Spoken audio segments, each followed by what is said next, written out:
question. It's a very interesting question. At the same time, it's a very deep question. Will AI take over the entire world? I will try to answer it with the best of my ability. Hear me out, be patient with me. But if I'm able to get this point across in the next 5 minutes, I think I'll be able to make a very profound impact, right? So bear with me on this, right?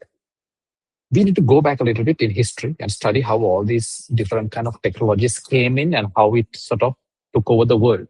So we know that today AI models, generative AI models, are extremely powerful, right? So much so that people are sort of awed by the responses, right? So you take like, let's say GPT 5.1 or Gemini 3, and you give a bit of a case study, a small one. It can be anything, and it can give very remarkable, accurate, profound, revealing answers, right? That's where it is, right? Anything from helping a child on a particular school subject to identifying a particular business case and dissecting it and giving a vision or mission out of it, or even solving a complex problem, mathematical, scientific problem, which scientists generally struggle.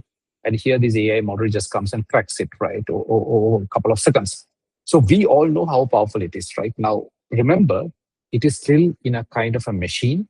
We get access to it through a chat window, and we type something in, and it gives us a remarkable answer, and then we have to go back and forth. And after a certain point, yes, it can hallucinate, but at least we all must agree that up to a certain point, it is really good, right? Up to a certain window, that the context, whatever, is really good. Now, if we study traditional any kind of technology, right, which has come in and taken on the world and sort of changed it, like let's look at a simple example like computers. Let's say personal computers roughly came around 1975. So the very first computers, let's say 1976 or 77, had very basic functionality, right? So you like 16 kilobytes memory and things like that, which was hardly anything. And then you had these little games that you can play, like a DOS prompt system, monochrome monitors, and that was it, right? Now, from there, if you look at the computers today, you can see the trajectory and the kind of innovation which cannot be even compared or kept side by side, because that has been such a massive growth. Now, let's think that the current model that we have, which had GPT 5.1, Gemini 3, Grok 4, doesn't matter what it is, let's go back to 1975 and let's assume that is we are there right now, right? Because we have not seen these new things, we think this is the best one. Remember, go back 1976, you are looking at this very first computer, very first few models which came out. And today we can see the kind of advancement which computers have made. Now, if you look at those same kind of models trajectory, fast forward like, I don't know, like 3, 5, 10 years, and just imagine where this is going to go. There are fundamental differences to the previous technologies, because right now we have a very intelligent kind of technology which has come in, which doesn't need human intervention to improve it itself, right? So that's the first technology which has ever come in the entire world. So the typical old trajectories, right, whatever that L curve or stick curve or whatever, is going to just get bashed, because right now we really don't know what the curve is, right? Because it's a self-learning model, self-learning intelligence. So give it 3, 4, 5 years and just imagine where this technology is going to go. So let's think with our human minds and let's try and create a picture. So very soon you're going to have like a humanoid, or whatever that term is, let's say a robot, which is going to have all these moving parts. It's going to be very mechanically perfect, right? It's going to be very nimble, and it's going to have a GPT built inside it, right? It's going to have generative capabilities inside the system. It's going to synchronize through advanced Wi-Fi.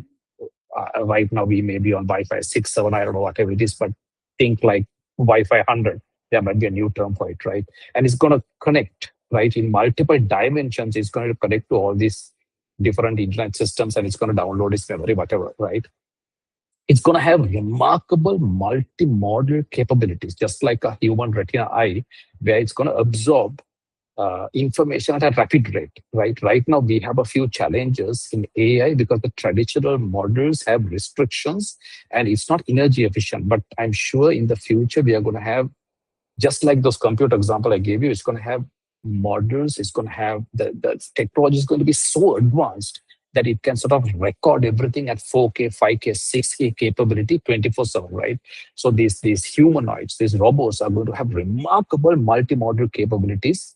It's going to have an eye which is better than an eagle, which can zoom in different directions. It's going to have a hearing which is far greater than humans or even dogs, whatever it is. It's going to have a sensory which is far greater than anything. Now, just imagine, right? So you're going to have this inside the house with these capabilities, everything, and you're going to be able to go to this particular robot and talk just like a human, and it's going to give you answers which you can even never imagine that it can give. Now, let me paint you a different picture, a different context to this whole thing.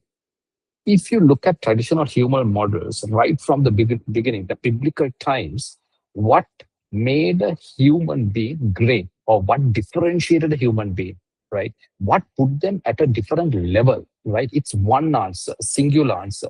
It was the voice, right? It was the words that which came out of the mouth, which made the particular human being great, right? I'll give you a simple example, right? So let's say Elon Musk, currently, let's say he's the world's wealthiest man. Now, Elon Musk physically and anybody else in the world, let's say who is not doing great, has the same brain, same eyes, same mouth, same nose. Physically, they may be identical, but their brain structure and their voice is what makes them different, right? Simple. Because he's able to articulate, because he's able to speak either to a team or to a person, he's able to articulate, inspire a certain vision, and get something done at a grand scale. That's the only reason. This is not today. It's not a fact today. It is a fact which has come from the biblical times, right? So biblically also it's mentioned like behold the person who brings the good news, right? Even other religions actually talk about it, right? It's all the entire religious model, right, which is the foundation of humanity, right, was brought down by voice, right? Voice, right? Yes, we can talk about like books, inscriptions, but that again was triggered by a voice, right? So the only advantage for a human to stand out by through history and today is by the voice. It depends how the person speaks and how the person can command attention and thereby create a vision which becomes a physical reality. Right? That's it. Now, just imagine tomorrow, let's say 5 years down the road, you're going to have this humanoid, which is going to have capabilities far beyond any Elon Musk you have ever met. Think like million Elon Musk together, right? How can a human even compete in that era? And it's not possible. It's just not possible, right? And this humanoid is going to be so powerful. We may argue, we may say, okay, humanoid is powered by energy and this information, and somebody can pull the plug out or pull that energy source out. No, humans also have the same constraints. We are powered by oxygen, right? If we don't have oxygen, within like a couple of minutes, we are dead, right? It's just that we are so invisible in our thinking that we are not vulnerable to that kind of thoughts. But that is a fact, right?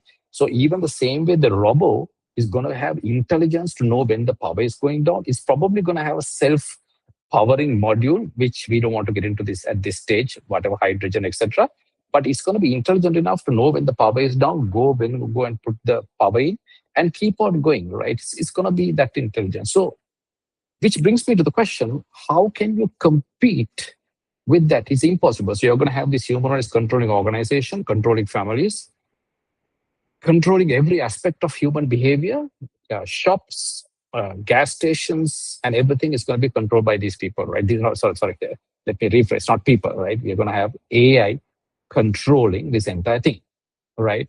Humans in any way cannot compete in this era. Humans cannot even imagine taking down these AI systems.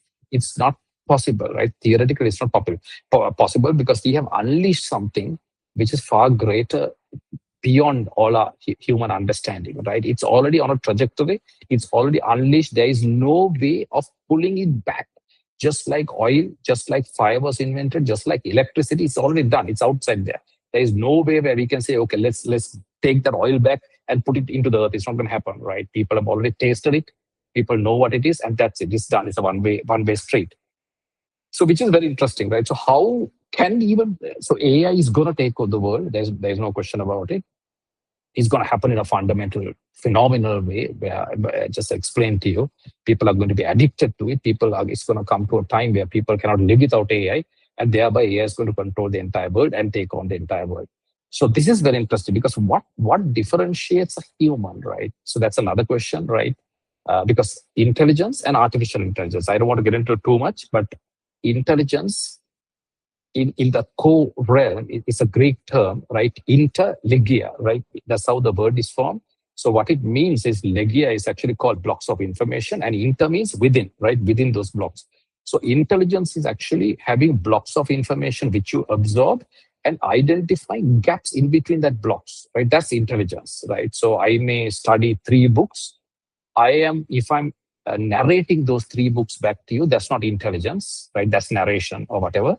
But intelligence is if I'm able to figure these three books out and see gaps in between, right? How this thing connects, that is intelligence. Now, artificial intelligence is actually the same model that we use, but in a more predictive mathematical theory. Now, going back to human intelligence, there are fundamentally four areas, right? How we absorb information and how we disperse it.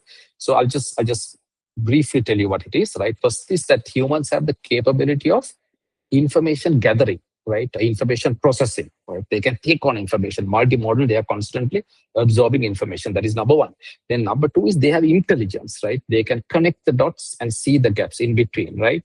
Then number three is imagination. Humans can imagine, right? It's like creative. They can, it's not just seeing, it's not intelligence, but creation, right? They can actually imagine things like dream, that's also very fundamentally a human quality. And the fourth thing is intuition, right? These are the four I's. Intuition, right, is where the base information is there, but you're able to make a split second decision or split second narration or split second thought based on the information. It's kind of a rapid decision making. That's actually intuition. Now AI is pretty much confident on one, two, three. Probably AI is still not confident on the three, intuition, but it'll get there, right? So why am I telling this, right? Is that humans have a strength. They knew that their strength was voice, and they had these four eyes, what I explained. And the AI concept, right, takes on that entire thing. Whatever we thought was a stronghold, AI is able to take that, replicate that, study it, recreate it, and articulate it, thereby taking the entire human advantage by storm.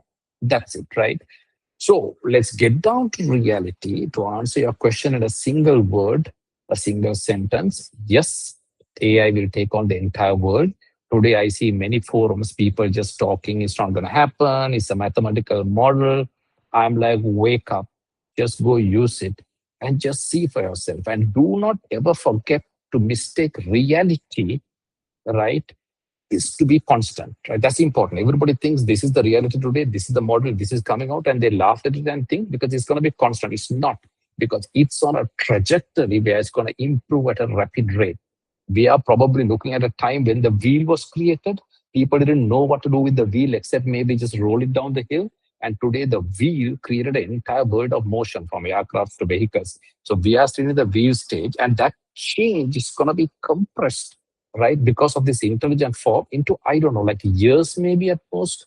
Like, and it's going to come so fast that the human race will be taken by storm because our adaptation is very slow, right? Because we are not used to this. We are more slow to take on new technologies. But this time, unfortunately, the technology is faster than ever. Right? I know it was not 5 minutes. I know it was longer than this. Check out my book. I wrote this book called The Machine Adam.